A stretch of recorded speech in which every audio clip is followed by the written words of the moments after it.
Welcome friends हमारे YouTube channel study for learning पर।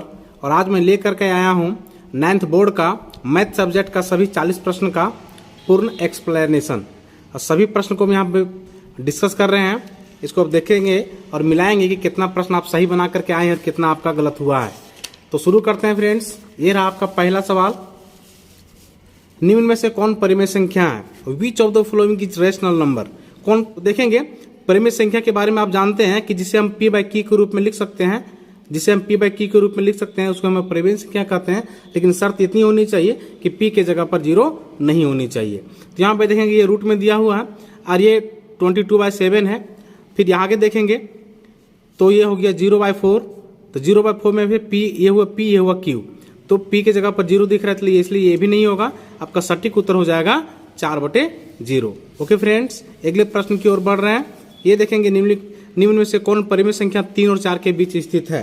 Which of the following rational number is lies between 3 and 4? तो 3 और 4 के बीच में से कौन परिमेय संख्या स्थित है? तो देखेंगे जो भी ऑप्शन दिया हुआ उसमें वो 3 से बड़ी होनी चाहिए और 4 से छोटी होनी चाहिए। यहाँ पे दिया हुआ 3/2 यानी कि 1.5 हो गया तो 3 से कम हो गया तो ये होगा नहीं। आगे 4/2 दिए तो 2 हो गया तो ये तो है ही नहीं। 1/2 ये तो ऑलरेडी बहुत कम है। अब यहाँ पे देखेंगे 7/2 दिया हुआ है जिसका मान होता है 3.5 जो 3 से अधिक और 4 से छोटा भी है। ओके, तो आपका सही उत्तर हो जाएगा 7/2। अगले प्रश्न की ओर हम यहाँ पे बढ़ रहे हैं। ये रहा तीसरे नंबर सवाल। 6√5 इंटू 2√5। अब दोनों को हम जब मल्टीप्लाई करेंगे तो हम देखेंगे 6 को जब 2 से मल्टीप्लाई करेंगे तो हो जाएगा 12 और √2 और √2 होकर के हो जाता है √5 मिलकर के हो जाता है 5। तो इसलिए 12 गुने 5 आने की 60। आपका ये सटीक उत्तर हो जाएगा ऑप्शन बी। अगले प्रश्न में हम बढ़ रहे हैं तो देखते हैं यहाँ पे दिया हुआ है 5 + √5 और 5 - √5 यानी कि ये प्लस बी है माइनस बी। तो ये प्लस बी है माइनस बी का फॉर्मूला होता है a² - b²। तो यहाँ पे कर देंगे a² - √5 का स्क्वायर। तो 5 का स्क्वायर हो गया 25 और √5 और का स्क्वायर हो जाएगा 5 तो हो जाएगा 20। आपका ऑप्शन नंबर ए। तो ये 4 प्रश्न का आप एक्सप्लेनेशन देखें। अब देखते जाएंगे कि आप मिलाते जाएंगे अपने जो उत्तर बना करके आए हुए हैं तो उससे कि कितने आप सही बना करके आए हैं कितने गलत बना के आए हैं। तो 1/√2 के हर परिमेयकरण करने के बाद प्राप्त संख्या होता है। तो देखेंगे 1/√2 दिया हुआ है, इसका हर परिमेय करने के लिए नीचे वाला को ऊपर और नीचे दोनों से गुना किया जाता है। तो यहाँ पे हम जिसको 1/2 को √2 और √2 से गुना करेंगे तो ऊपर में हो जाएगा √2 और नीचे में हो जाएगा √2 को √2 से जब गुना करेंगे तो हो जाएगा 2। तो √2/2 हो जाएगा। तो √2/2 यहाँ पे ऑप्शन नंबर बी में दिख रहा है, यानी कि 2 में दिख रहा है। ओके, अगले प्रश्न की ओर हम बढ़ रहे हैं। लिखा हुआ 64 का पावर 1/2। तो 64 को हम 2 भाग में जब कर देते हैं तो हो जाएगा 8 का पावर 2। अब इसका भी पावर दिया हुआ है 1/2। तो पावर को यहाँ पे देखेंगे 2 ऊपर 2 नीचे कट गया तो आ जाता है 8 के पावर 1 यानी कि आपका उत्तर हो जाएगा 8। ऑप्शन नंबर 4 बिल्कुल सही है। ठीक है, अगले प्रश्न की ओर हम बढ़ रहे हैं। लिखा हुआ है 2 गुनी 2 का पावर 2/3 गुने 2 का पावर 1/3 का मान क्या होगा? तो देखेंगे बेस दोनों सेम है ना, तो बेस सेम है तो पावर को जो है ऐड कर दिया जाता है, पावर को जोड़ दिया जाता है। तो 2/3 जोड़ 1/3 दोनों का पावर हम जोड़ते हैं। यहाँ पे एलसीएम हो जाएगा 3 और 2 और 3/3 यानी कि 1 हो गया। तो 2 का पावर ऑलरेडी 1 होगा यानी कि ऑप्शन नंबर हो जाएगा 4, 2 सही उत्तर। ठीक है, अगले प्रश्न की ओर हम बढ़ रहे हैं। यहाँ पे देखेंगे 8वां नंबर में निम्न से कौन बहुपद है? तो इसमें से देखेंगे यहाँ पे रूट दिया हुआ है, यहाँ भी रूट दिया हुआ है और कोई वैसा मान नहीं है x में से जो अकेला हो। तो यहाँ पे ऑप्शन नंबर 2 दिख रहा है जो यही आपका बहुपद होगा। ओके, आगे 9वें नंबर प्रश्न की ओर हम बढ़ रहे हैं। लिखा हुआ है बहुपद 5x - 7 का घात क्या है? तो घात के बारे में जान रहे हैं। जो पावर होता है जो सबसे अधिक रहता है उसे हम लोग घात कहते हैं। यहाँ पे सबसे अधिक पावर यहाँ पे सिर्फ कुछ नहीं दिख रहा, यानी कि 1 दिख रहा है। तो आपका घात हो जाएगा ऑप्शन नंबर 2 1। सही है, 1 घात हो जाएगा। ठीक है, आगे 10वें नंबर प्रश्न की ओर हम आगे बढ़े हुए हैं। यहाँ पे देखते हैं x = 0 के लिए बहुपद रत्ना का मान क्या होगा? तो x = 0 यानी कि जहाँ पे x है वहाँ पे हम 0 लगाएंगे। तो यहाँ पे 0 हो जाने के बाद 5 को 0 से गुना करेंगे 0 हो गया। फिर से यहाँ पे 0 देंगे, 0 का स्क्वायर 0 और 0 को फिर 4 से गुना करेंगे फिर से 0 हो गया। तो ये तो पूरा मिला करके 0 ही हो गया। तो बचा कितना? 3। तो आपका सही उत्तर हो जाएगा ऑप्शन 2 में से दिया हुआ है जो 3। ठीक है, आगे अगले प्रश्न की ओर हम बढ़ रहे हैं। 11वां नंबर प्रश्न ये रहा। लिखा हुआ है px = x + 5 का शून्य क्या होगा? तो देखिए क्या x + 5 = 0। शून्य निकालने के लिए 5 को उधर कर देते हैं तो -5 हो जाएगा। तो आपका x = -5 ऑप्शन नंबर 3 सही हो जाएगा। ठीक है, आगे x प्लस 1 से इतना में भाग देने के बाद शेषफल क्या प्राप्त होगा, तो देखिएगा x प्लस 1 बराबर 0, तो x बराबर क्या हो जाएगा, प्लस में 1 है तो उधर माइनस में 1 हो जाएगा ना, तो इसको हम पुट कर देंगे इसमें से, तो पुट करते हैं तो यहाँ पे -1 हो जाता है, और यहाँ पे देखिए -1 का स्क्वायर यानी कि +1, अब +1 को 3 से गुना करेंगे तो 3 ही हो गया, और यहाँ -1 था, ठीक है। तो देखिए 3 और -1 और -1 -2, 3 में 2 घटाएंगे तो 1 हो जाएगा आपका, ठीक है। तो आपका ऑप्शन नंबर 2 हो जाएगा। ओके फ्रेंड्स, फिर से हुआ 12x स्क्वायर -7x प्लस 1 का गुणनखंडन क्या होगा, तो उसका गुणनखंडन हो जाएगा। देखिए यहाँ पे लिखा हुआ 12x स्क्वायर, अब बीच वाला पद को हम -7x लाना है, तो 12x स्क्वायर को 1 से जो गुना करेंगे तो हो जाता है 12x स्क्वायर, जिसको हम लोग बीच वाला पद ला देंगे जोड़ और घटा करके, तो हमें प्राप्त होता है -4x -3x। अब यहाँ पे देखिएगा 4x कॉमन ले लेंगे, तो देखिए यहाँ पे 3x बच गया, और यहाँ पे कुछ नहीं बचा, माने यानी कि -1 बचा। वापस इसमें से -1 कॉमन लेंगे तो हो जाएगा 3x, और यहाँ प्लस है तो यहाँ माइनस का चिन्ह हो जाएगा, तो 3x -1 और 3x -1 यहाँ भी है, दोनों मिलाकर के 1 लिखेंगे, और 4x -1 यहाँ पे बच गया। तो आपका सही उत्तर हो जाएगा 3x -1 4x -1, तो 3x -1 और 4x -1 ऑप्शन नंबर 1 में दिया हुआ है, ठीक है। तो ये आपका बिल्कुल सटीक उत्तर हो गया। अगले प्रश्न की ओर बढ़ रहे हैं। देखिएगा लिखा हुआ है x -1 से px बराबर x square plus x plus k का एक गुणनखंड है, तो k का मान ज्ञात कीजिए। तो देखिएगा x -1 बराबर 0, तो x बराबर 1, तो x का वैल्यू जो 1 जो है इसको हम इस पर पुट कर देंगे, यहाँ 1 हो जाएगा, और यहाँ फिर 1 हो जाएगा, तो 1 और 1 2 हो गया, तो 1 और 1 2 प्लस k, तो देखिए 2 प्लस k बराबर 0, तो k बराबर हो जाएगा -2, आपका उत्तर हो जाएगा 4 सही, ठीक है। तो अगले प्रश्न की ओर बढ़ रहे हैं। ये रहा 15वां नंबर प्रश्न। मूल बिंदु का निर्देशांक ज्ञात कीजिए। तो मूल बिंदु जो होता है ये आपका जिसम हो गया ना, तो यही से कहते हैं हम लोग मूल बिंदु। यहाँ पे x बराबर भी 0 और y बराबर भी 0 होता है, इसलिए ऑप्शन नंबर 1 सही हो जाएगा। आगे बिंदु 0 और -5 स्थित है, कहाँ पे स्थित है, तो देखिएगा x बराबर 0, तो x बराबर 0 आने की यही होगा, अरे -5 तो x अक्ष पर ही कहीं होगा, तो ये हो गया ऊपर में 1 और सॉरी -5 तो जो होगा वो y पर होगा, तो y बराबर दिया हुआ है -5, तो -5 में से देखिए इधर नीचे होगा, तो जब नीचे होगा तो कौन सा अक्ष पर होगा, तो ये तो y है ना, इसलिए उत्तर हो जाएगा y अक्ष पर, ठीक है। आगे अगले प्रश्न की ओर हम बढ़ रहे हैं। लिखा हुआ है बिंदु Q के निर्देशांक याद कीजिए, ठीक है। तो बिंदु Q का निर्देशांक क्या होगा, बिंदु Q का निर्देशांक देखिएगा, इसमें से Q कहाँ है, तो यहाँ पे Q दिया हुआ है, इसका निर्देशांक होगा x बराबर 2 और y बराबर -2, x बराबर 2 और y बराबर -2, आपका ऑप्शन 1 में दिया हुआ है, ठीक है। चलिए बहुत आसान सा सवाल है सब। आगे निर्देशांक -3 को 2 द्वारा पहचाना गया बिंदु क्या होगा, तो निर्देशांक -3 और 2 द्वारा पहचाना गया बिंदु, तो देखिएगा यही फिगर है, इसी में से ये हो गया x, ये हो गया y, तो -3 और 2, तो देखिएगा x में -3 कहाँ है, ये है, और y में 2 यहाँ है, तो ये दोनों से क्या मिलकर बना है, s बना है, तो आपका सही उत्तर हो जाएगा इसमें से ऑप्शन नंबर 4 s, ठीक है। आगे बिंदु P का भुज क्या है, तो भुज को हम लोग x अक्ष बोलते हैं, तो P, अब देखेंगे इसमें से फिगर में से P कहाँ है, तो देखिएगा ये रहा आपका P, इसमें से x बराबर दिया हुआ है 0 और y बराबर होगा 2, ठीक है, तो x बराबर 0 होगा, है ना, तो भुज पूछा है ना, तो भुज आने की 0 आपका ऑप्शन 1 हो जाएगा सही, यहाँ पर दिया हुआ है 1, ठीक है, तो ये आपका हो गया भुज। आगे अगला प्रश्न देखिएगा,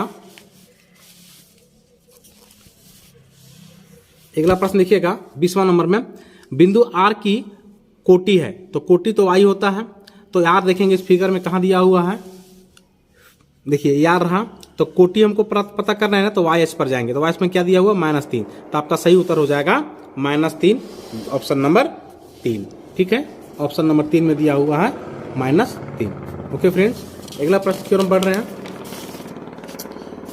2 चर वाले रैखिक समीकरण का मानक रूप, 2 चर वाले रैखिक समीकरण का मानक रूप क्या होगा, तो देखिए चर क्या होना चाहिए, रैखिक समीकरण जिसका घात 1 हो उसे हम लोग रैखिक समीकरण कहते हैं, और 2 चर वाले, तो एक चर यहाँ भी है, दूसरा चर यहाँ भी है, ये देखिए x और y 2 अलग अलग चर है ना, तो 2 चर वाले रैखिक समीकरण, तो हो जाएगा आपका ये दोनों चर है x ये और b, तो आपका ऑप्शन 2 सही हो जाएगा आपके इसमें से, ठीक है। 22वें नंबर प्रश्न की ओर बढ़ रहे हैं आगे। लिखा हुआ है 2x प्लस 3y बराबर 8 की तुलना ax plus by plus c बराबर 0 से करने के बाद ये b और c का मान क्या होगा। तो देखिएगा a के जगह पर 2, b के जगह पर 3 और जब 8 इधर आ जाएगा तो c के जगह पर -8 हो जाएगा। तो आपका उत्तर हो जाएगा 2 3 -8, 2 3 -8 हो जाएगा ऑप्शन नंबर 3 में। ठीक है, 23वें नंबर प्रश्न में हम लोग आ रहे हैं। लिखा हुआ x प्लस वाई बराबर 7 का हल क्या होगा। तो जो भी ऑप्शन दिया हुआ उसमें से x बराबर भी दिया हुआ और y बराबर भी दिया हुआ है, तो दोनों को पुट कर देंगे। तो देखिएगा कहीं किसी को पुट करके देखेंगे, देखिए 0 और 0 जोड़ने से 7 होता नहीं, गलत हो गया। x बराबर 0 और y बराबर 4, तो 4 में 0 जोड़ेंगे तो 7 होता नहीं, ये भी गलत हो गया। x बराबर 3 y बराबर 0 और 3 में 0 जोड़ने से 7 होता नहीं, ये गलत हो गया। चौथा नंबर आपका ऑप्शन पुट करने के बाद आपका बिल्कुल सही हो जाएगा। देखिएगा x बराबर 3 y बराबर 4, 3 और 4 जोड़ने के बाद आपका 7 हो जा रहा है, इसलिए आपका ऑप्शन 4 सही है। ठीक है फ्रेंड्स, आगे 24 में देखेंगे x बराबर 4 और y बराबर 1 किस समीकरण का हल होगा। तो देखेंगे पुट करके x बराबर 4 यहाँ पे डाल दिए 4 और वहां दिया हुआ 4 और y के जगह पर 1, 4 को 1 से गुना करेंगे 4, बिल्कुल सही हो जाएगा आपका ऑप्शन नंबर 1। आगे भी देख करके देखेंगे तो यहाँ देखिए लिखा हुआ है 2 और यहाँ पे 4, तो 4 को 2 से गुना करेंगे तो आज होगी 8, 8 में माइनस करेंगे 1 को, जो कि y बराबर 1 दिया हुआ है, तो 8 में 1 माइनस करेंगे 7, यहाँ भी 7 दिया हुआ है, तो इसमें से दोनों सही हो जाएगा। ठीक है, ऑप्शन 1 और 3 दोनों में से कोई भी करके आए होंगे तो आपका दोनों का दोनों सही उत्तर है आपके लिए। ठीक है, आगे देखेंगे 25वें नंबर प्रश्न की ओर हम आगे बढ़े हुए हैं। देखिए लिखा हुआ निम्न में कौन 2 चरों वाले रैखिक समीकरण है। तो 2 चर वाले रैखिक समीकरण, रैखिक समीकरण जिसका घात 1 हो अब कुछ नहीं हो, मतलब एक ही घात होता है, कुछ नहीं दिया रहता तो उसका घात 1 ही होता है। इसे रैखिक समीकरण जो है 2 चर वाले, दोनों में से 4 यहाँ पे दिया हुआ ऑप्शन नंबर 2 में। ठीक है फ्रेंड्स, तो आपका ये आपका सही उत्तर हो जाएगा। 26वें नंबर सवाल की ओर हम लोग बढ़ रहे हैं आगे। देखिएगा लिखा हुआ x अक्ष का समीकरण, x अक्ष का समीकरण क्या होगा।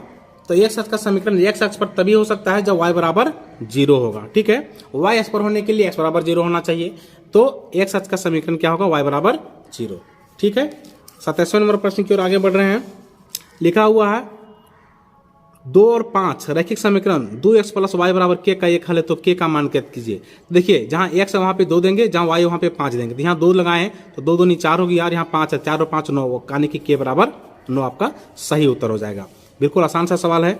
आगे 40 का पूरा कोण ज्ञात कीजिए। 40 डिग्री का पूरा कोण क्या होगा। तो 40 का पूरा कोण 90 में माइनस करेंगे 40 को, 85 में प्राप्त होता है, इसलिए हमको उत्तर हो गया 50।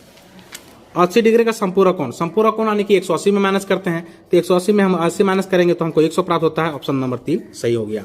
एक कोण का माप देखिएगा अगले प्रश्न में, 30 नंबर प्रश्न में लिखा हुआ है एक कोण की माप इसके संपूरक कोण की माप से दोगुनी है, तो इसकी माप ज्ञात कीजिए। यानी कि कोण कितना है, कोण मान लीजिए x, संपूरक कोण हो जाएगा आपका 180 माइनस x। ठीक है, तो इस कोण का माप संपूरक कोण का माप से दोगुनी है, तो ये दोगुनी है तो 2 से इधर गुना करेंगे और ये आपका हो गया समीकरण। सॉल्व कर रहे हैं, देखिएगा 2 को 180 से गुना करेंगे तो 360 हो गया, और 2 को माइनस x से गुना करेंगे तो माइनस 2x, इधर क्या दिया हुआ है x, इधर माइनस में 2x इधर ले आएंगे तो हो जाएगा प्लस में 2x, तो 2x और 1x कितना x, 3x बराबर 360, 3 से काट देंगे 360 को तो हो जाएगा 120, x बराबर यानी कि 120 प्राप्त होता है, तो आपका वो कोण प्राप्त हो गया कितना, 120। ठीक है फ्रेंड्स, अगले प्रश्न की ओर आगे बढ़ रहे हैं। देखिएगा लिखा हुआ है यहाँ पे आकृति ये वो भी एक सरल रेखा है, बिल्कुल सरल रेखा है, में x का मान ज्ञात कीजिएगा। तो देखिएगा यहाँ से यहाँ तक का कोण कितना होता है, जो 180 डिग्री, तो 1x और 2x, 3x और 1x, 4x प्लस 20, तो 4x प्लस 20 बराबर हो जाएगा 180। अब 20 उधर प्लस में है तो उधर माइनस में करेंगे तो वहां पे कितना बचेगा, 160 बचेगा, और इधर बच गया 4x, अब 4 से काट देंगे 160 को तो हो जाएगा 40 डिग्री, तो ऑप्शन ये आपका सही हो जाएगा। ठीक है, आगे देखेंगे 32वें नंबर सवाल। 32वें नंबर सवाल की ओर हम लोग बढ़े हुए हैं। लिखा हुआ ओपी समानांतर आरएस, और देखिए ओपी ये हो गया ओपी, ये समानांतर है आरएस के। इस रेखा को थोड़ा और आगे बढ़ा दें हम लोग तो अच्छा से समझ पाएंगे आप। आगे बढ़ा दिए। अब देखिएगा ये 130 डिग्री यानी कि ये भी 130 डिग्री ही होगा। और जब ये 130 डिग्री होगा तो देखिएगा ये लाइन है ना, यहाँ पे तिरक रेखा कटा हुआ है तो 130 हो गया, तो यहाँ होगा 150, तो ये दोनों एंगल मिलकर के हो जाता है 180। फिर से 110 ये है ना, तो अंदर वाला 70 होगा, तभी तो होगा दोनों मिलकर के 180। अब यहाँ पे एक त्रिभुज बन गया है, तो 70 डिग्री ये 50 डिग्री, 70 और 50 120 डिग्री, और तीसरा होगा 60 डिग्री, तभी तो होगा तीनों मिलाकर के 180 डिग्री। इसलिए आपका सही उत्तर हो जाएगा 60 डिग्री। ठीक है फ्रेंड्स, अब मिला करके देख लेंगे आगे। 33वें नंबर प्रश्न की ओर आगे बढ़े हुए हैं। लिखा हुआ है त्रिभुज के तीनों कोनों का योग होता है, त्रिभुज के तीनों कोनों का योग कितना होता है? 180 डिग्री होता है। ठीक है, आसान सा सवाल था ये। आगे 34वां नंबर प्रश्न हो गया, समबाहु त्रिभुज का प्रत्येक कोण कितना होता है? समबाहु त्रिभुज का प्रत्येक कोण 60 60 60 यानी कि 60 डिग्री होता है। ठीक है, आगे देखेंगे। लिखा हुआ है यदि त्रिभुज ABC सर्वांगसम हो त्रिभुज PQR, तो ABC में PQR सर्वांगसम हो तो PR किसके बराबर होगा? देखिए PR AC के बराबर होगा। ओके, तो ये आपका उत्तर हो जाएगा 3 सही, AC। ठीक है, अगले प्रश्न की ओर आगे बढ़े हुए हैं। देखिएगा त्रिभुज लिखा हुआ है, त्रिभुज ABC में AB बराबर AC और एंगल B बराबर 50 डिग्री एक त्रिभुज है। लिखा हुआ है ABC। अब ABC में से AB बराबर AB ये है, AB बराबर AC, ये हो गया AC, उसमें से एंगल B 50, ये दिया हुआ 50 डिग्री, तो ये कितना होगा? एंगल C पूछा है। समझिएगा ये दोनों भुजा बराबर है ना, तो ये दोनों भुजा के सामने वाला कोण बराबर होगा, यानी कि इसका सामने ये 50 डिग्री तो इसका सामने भी 50 डिग्री ही होगा। ठीक है, तो ये हो गया 2 नंबर ऑप्शन बिल्कुल सही। आगे त्रिभुज PQR में कोण P बराबर कोण Q, तो QR किसके बराबर होगा? फिर से त्रिभुज यहाँ पे बना रहे हैं, लिखा हुआ है ये P ये Q हो गया यार, तो P कितना? ये P और Q ये आपस में बराबर है, तो इसके सामने वाली भुजा और इसके सामने वाली भुजा आपस में बराबर होगा, तो लिखा हुआ QR किसके बराबर होगा? तो PR के बराबर होगा। ये आपका हो गया 3 नंबर ऑप्शन। ठीक है, 38वां नंबर सवाल में हम आगे बढ़े हुए हैं। देखिएगा लिखा हुआ है यदि एक त्रिभुज का एक कोण शेष दोनों कोणों के योग के बराबर हो तो वह त्रिभुज कैसा होगा? तो त्रिभुज का एक कोण शेष 2 अन्य कोणों के योग के बराबर, तो कोई भी त्रिभुज है तो 2 अन्य कोणों के योग के बराबर तभी हो सकता है जब एक 90 डिग्री होगा। ठीक है, एक 90 डिग्री होगा और दूसरा अन्य कोण 45 + 45 होगा। ठीक है, तो कौन सा त्रिभुज हो गया? देखिएगा समकोण त्रिभुज हो गया है ना, 90 डिग्री इसलिए समकोण त्रिभुज हो गया। ओके फ्रेंड्स, 39 नंबर प्रश्न ये रहा, निम्न में से कौन सर्वांग समता की कसौटी है? तो सर्वांग समता की कसौटी है, लिखा हुआ angle angle angle, side side angle, side angle side, ये आपका सही हो जाएगा। ठीक है, साइड एंगल साइड, ये हो गया सर्वांग समता की कसौटी। ठीक है, आगे त्रिभुज ABC सर्वांग त्रिभुज PQR और ये भी बराबर PQ, देखिए ये भी बराबर PQ, तो BC बराबर QR, BC बराबर QR, तो कौन B किसके बराबर होगा? यहाँ पे बना रहे हैं 2 त्रिभुज, ये हो गया ABC, फिर से PQR। अब ये BC में से दिया हुआ AB बराबर PQ, ये भी है जो PQ के बराबर है, फिर से BC बराबर QR, ये BC हो QR के बराबर है, तो कौन B किसके बराबर होगा? कौन B कौन Q के बराबर होगा। ओके फ्रेंड्स, तो ये आपका हो गया 2 नंबर। तो ये सभी प्रश्न आपके लिए था जिसको हम डिस्कस किए हैं, इसको मिला करके आप देख लेंगे कि कुल मिलाकर के कितना प्रश्न आपका सही हुआ, कितना गलत हुआ। ठीक है, आगे दूसरे सब्जेक्ट का भी हम एक्सप्लेनेशन करने वाले हैं, उसको भी मिला करके देखेंगे। चैनल को सब्सक्राइब कीजिए और अधिक से अधिक लोगों तक शेयर कीजिए। Okay friends, thank you.